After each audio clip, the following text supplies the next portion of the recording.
Yorana, and welcome to FM Tahiti. I'm Pelham, and in this episode we're going to play two of the stronger teams in the league, so we're going to do both matches. Last time we were here, we'd just beaten Uahoka Chevres 4-1 in the Inter-Island Cup in the quarterfinals. That went quite well. It was quite a straightforward win for us. Then we played the Jupiters, which I did off camera, which we won 3-0. Importantly, semi-Gerard or half-Gerard got a brace, he's back in his scoring ways, or he was for that match at least. And Zach Henderson, who's come back from like this 10-month mega layoff with his terrible, terrible attributes. Although he's improving now he's back in training, scored. So set one up and scored one in a couple of appearances. Then though, in the league we played Mopia, and they beat us 1-0. Comfortably. I mean, we got someone sent off as well, but we never looked like doing anything at any point for this one. So there's a bit of a poor performance, which has left us slightly adrift.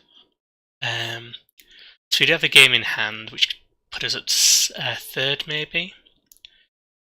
But to be honest, the other teams around us are quite strong. So we've got Sky Brights next, and then we've got Papeete. So if we lose to them, the gap will get very large indeed quite quickly. So we've got Sky Brights next. Let's see how we can do against them. I'll go back and show you the logo in a little bit.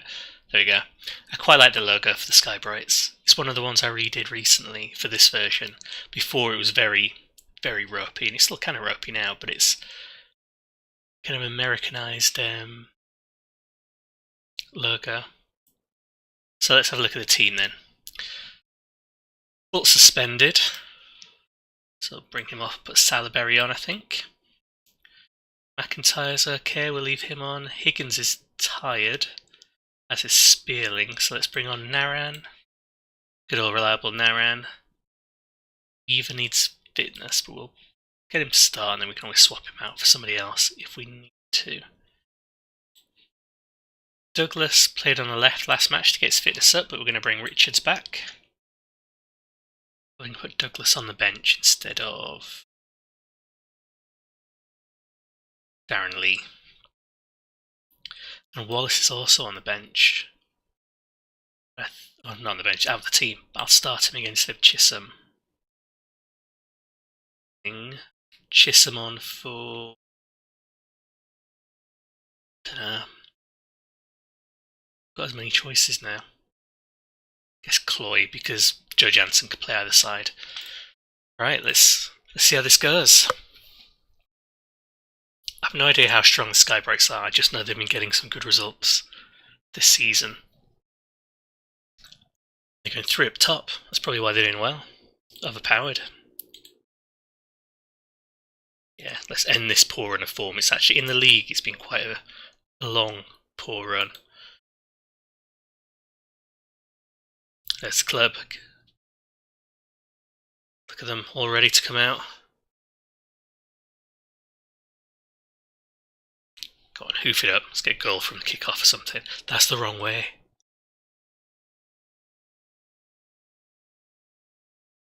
Should have actually checked if our keeper, our first choice keeper, is ready to come back yet. I think he's still injured.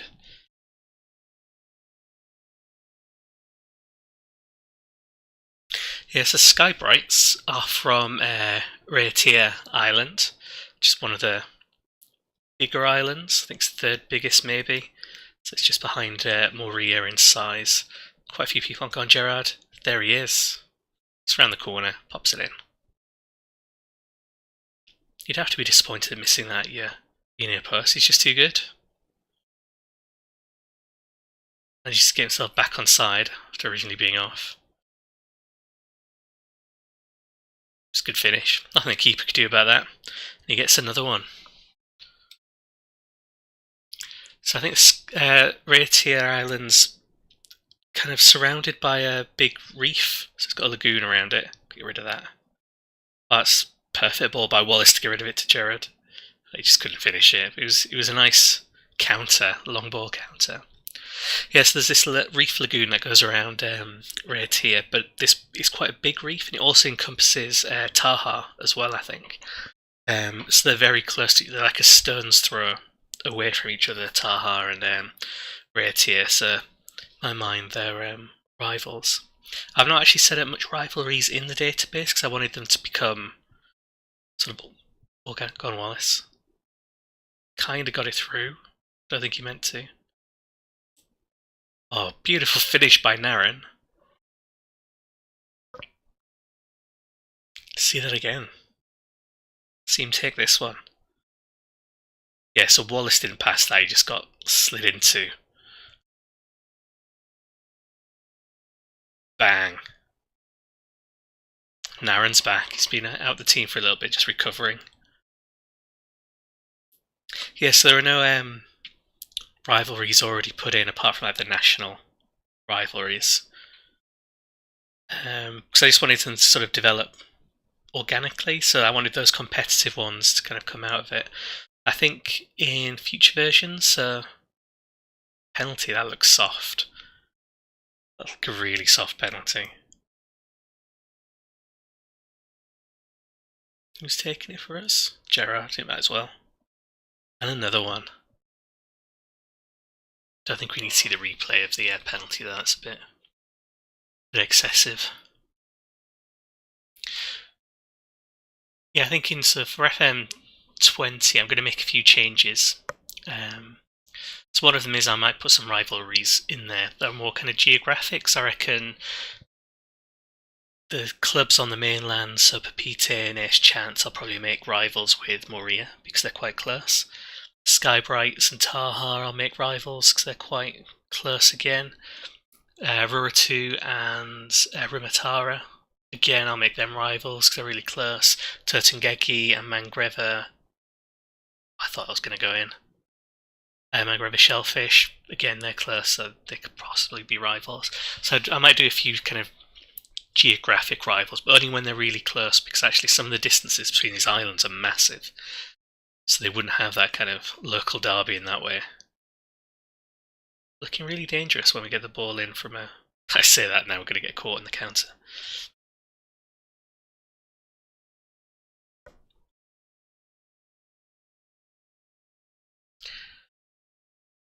Just passing around now. 3 goals up, we don't need to do much else. Skybrights were meant to be strong. In form, doing well. What's that? Get rid of it. Good job he stopped it. It was a bad mistake by Salaberry, really.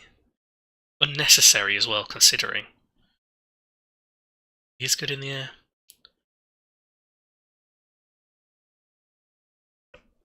Yeah, they're meant to be really good, the Skybrights, but actually they've not caused us much problem. They've also been quite ruthless though. We've had 4 shots on target. Admittedly, one of them was a penalty, but we've got 3 goals from it, so we're not being particularly wasteful. But also, it looks like we're controlling the game, so we've got like 65 possession, but our tactic's actually meant to be a very kind of direct long ball. There shouldn't actually be much opportunity for us to keep possession, so I don't know what it is they're doing. I wonder if they're just sitting back. Probably not many changes for us to make at this stage. Well, everyone carry on. See if Gerard can get his hat-trick. Don't think he's got a hat-trick for us yet, he's got lots of braces. It's like he gets the 2 and then the pressure for 3 is just too much. Or he's saving himself for a different match.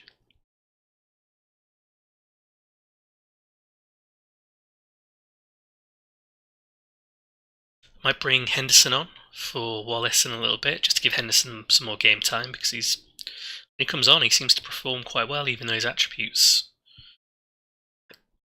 were sort of completely down from where they were originally because of his injury. He seems to be getting back. You can see there was all those green arrows when we looked at him earlier on his attributes, so maybe he can recover. Just feel a bit weird though, having a physio now who can tell me when players are going to be back or when they're ready. Before, I've always kind of ignored it. I didn't really get any kind of news about that other than they were injured and how long they'd be out for, roughly, like really roughly. but getting an idea of when they should be back ready, when they're match fit, when they pass their fitness test. I wasn't getting any of that before, really. So I think I risked a lot of players earlier than I would have done otherwise. I think after this highlight we'll make a couple of subs. I just love the fact they've got a player called Pratt.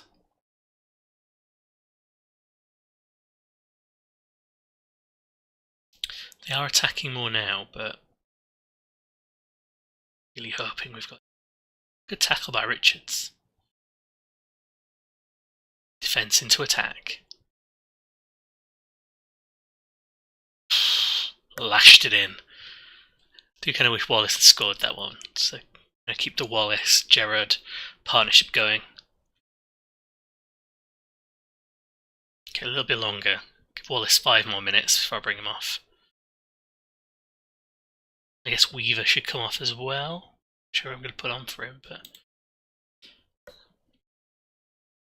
Higgins is still really tired.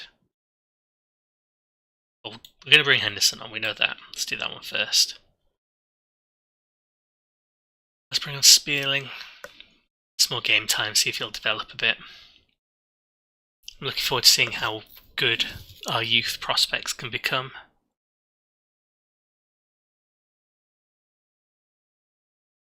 When I used to play this as a network game with my brother, one of my favourite sort of youth intake prospect memories was when we were a few seasons kind of deep into it. So I think around about this time my brother had won like 3 titles in a row or something, and then I just won the next one, so it started to be sort of my turn. Lamb's injured. Lamb's been doing well. At least we've got Jansen on the bench. So yeah, it was my turn to kind of come back and win some of these titles. And during kind of youth intake day, because of the version of FM it was you could poach youth players on that day.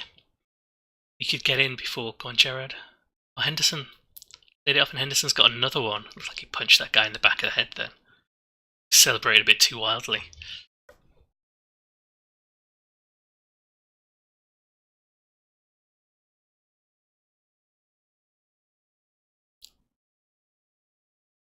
Took it well.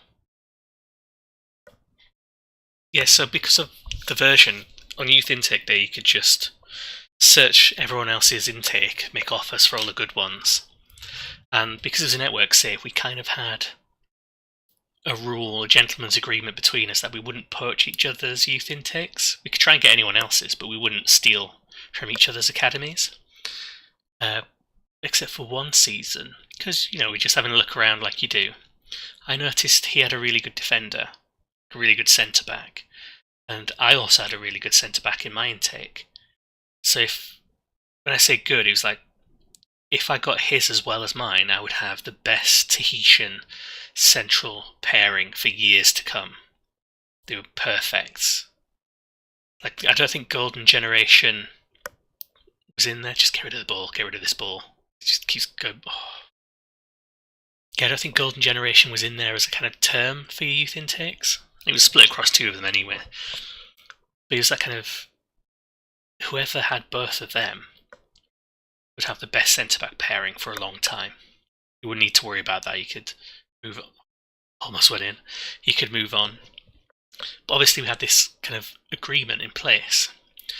And I decided actually it was... Oh, another yellow card there. It was a bit cynical. I kind of decided it was time to maybe skip the agreement because this was too good a chance to pass up. I decided I was going to go in and get this other defender, and then I'd have 2 of the best defenders, and I would carry on winning titles, and I'd never be able to get back into it. So I put an offer in. But what I didn't realise was my brother had done the exact same thing. He'd put an offer in on mine. And before we could do anything about it, each player agreed to join the other side.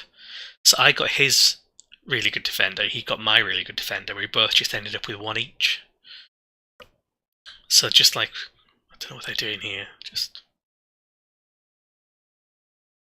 So yeah, it was a bit of a farce really.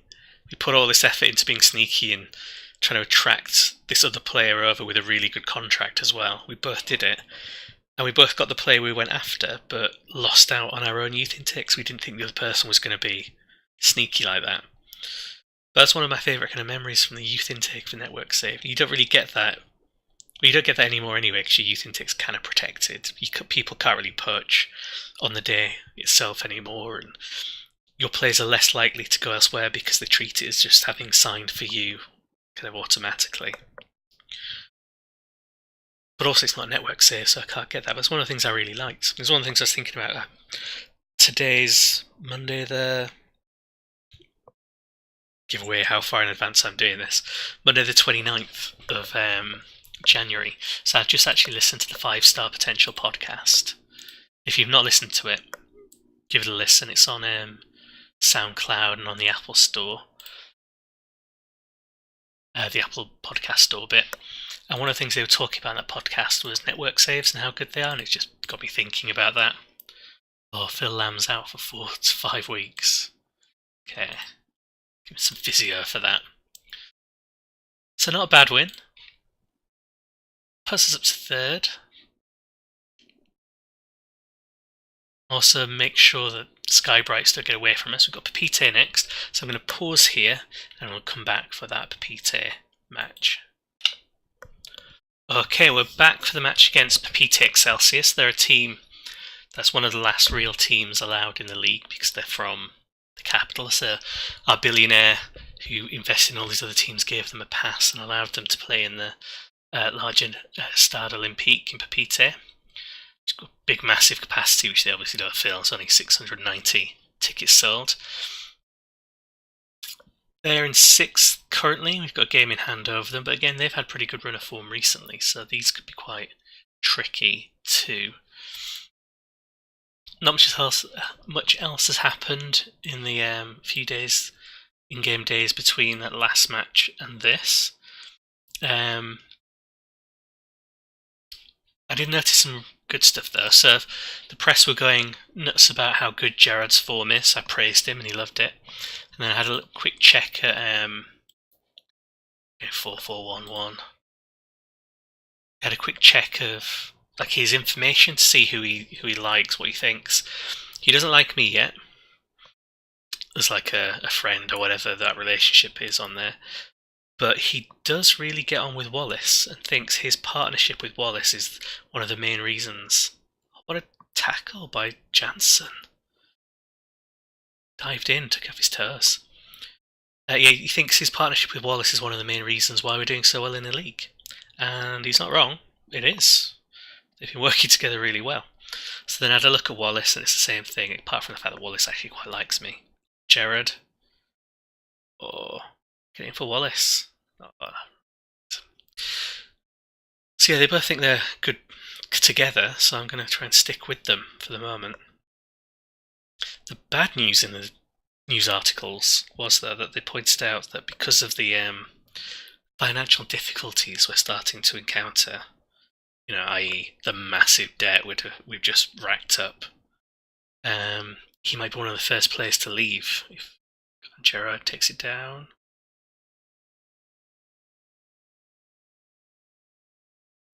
And that would be sad if that happened. I think we've got till the end of this season to try and sort ourselves out. I don't think anything horrendous is going to happen until right at the end.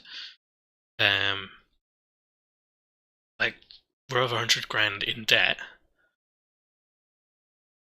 but some of the teams are as well. And if we get into the OCL, then maybe we might have a little bit of extra money coming in. I don't think the board are too bothered because I'm only spending like half the wage budget. Wallace, yeah. There we go.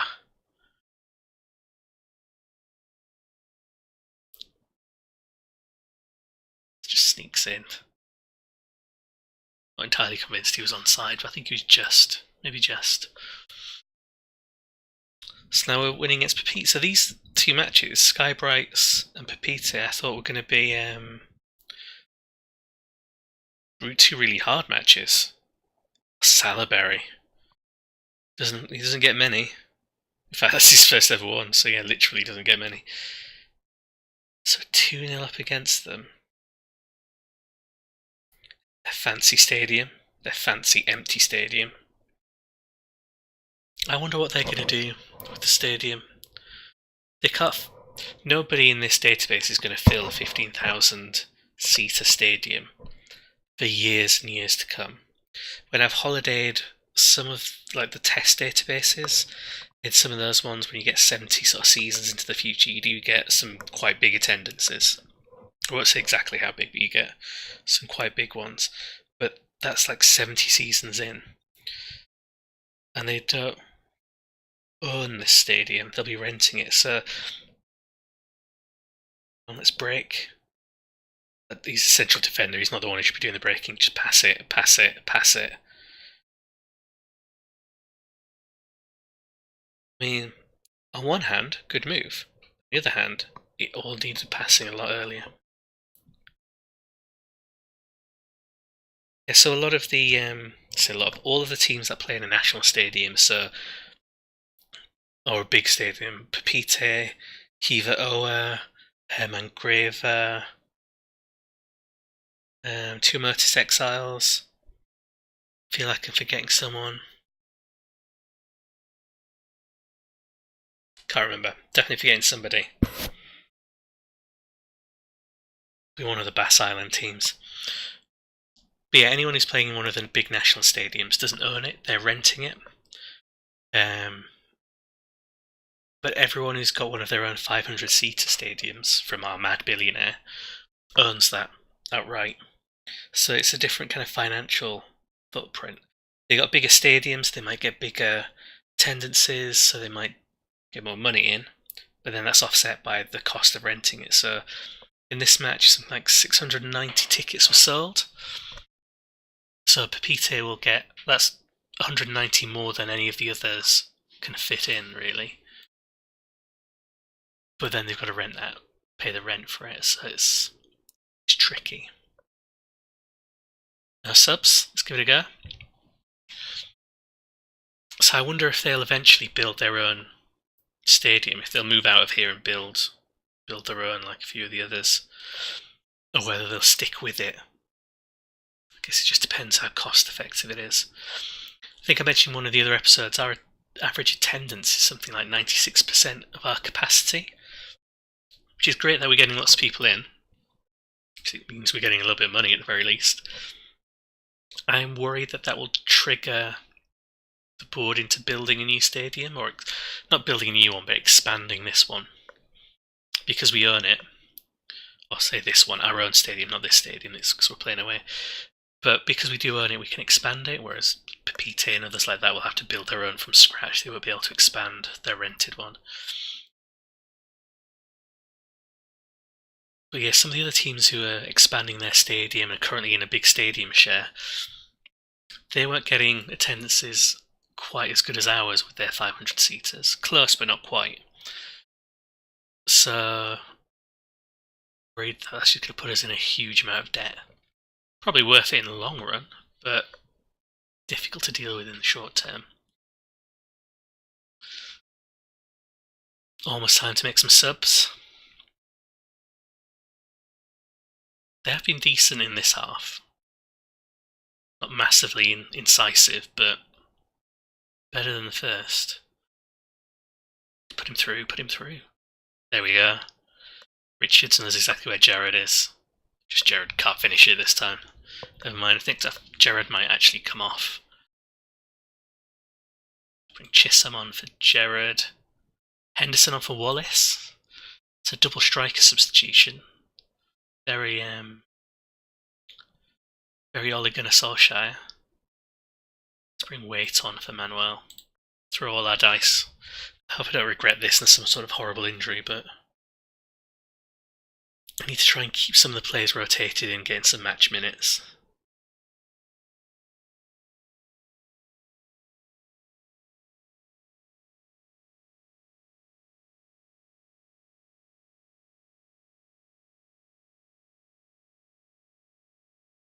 Yeah, it's getting closer. Just have to see it out. That'll be 2 wins from 2 what I thought were going to be really difficult fixtures. It still doesn't put us second there. Remember, that's what we're trying to get. We want to be in the top 2 for the kind of January time. Skybrights are annihilating Mopia 6-2. Just couldn't do it against us. Eels beating Bora Bora 4-2 as well. Tetaroa are sort of safely mid-table as it stands. It's a good ball. Terrible, terrible finish. Like, I know Gerard hasn't scored from any of these one-on-ones this match, but at least all of his misses were closer misses than that.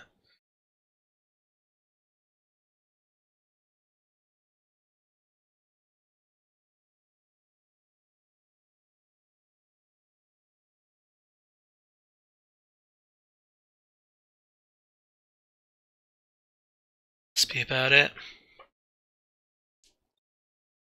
Don't think we've brought many fans to this one, it looks mainly to be them. There we go. So again, I predicted pretty much the same as the Tahitian Football Gazette. I didn't think we were going to win this one, maybe draw it, but I didn't think we were going to win it. That's good. So 2 matches down. In 3rd place, I've got a game in hand over the Skybrights now, so we could leapfrog them. Lomotu 1 are actually doing alright, they're not too far off us.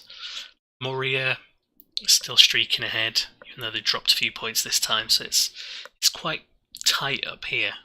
It's going to be interesting, I think. Look at the schedule before we finish. I will probably... I don't know where I'll come back. I might come back for Manue. And then the Turtungegi Wings. Skip Huahine and Mahisha. I do like playing the Eruptors. They're one of my favourite teams, but I might skip them this time. So there we have it. 2 games, maximum points, 6 goals scored, none conceded, which isn't bad. Isn't bad at all. Thanks very much for watching, and I'll see you in the next episode.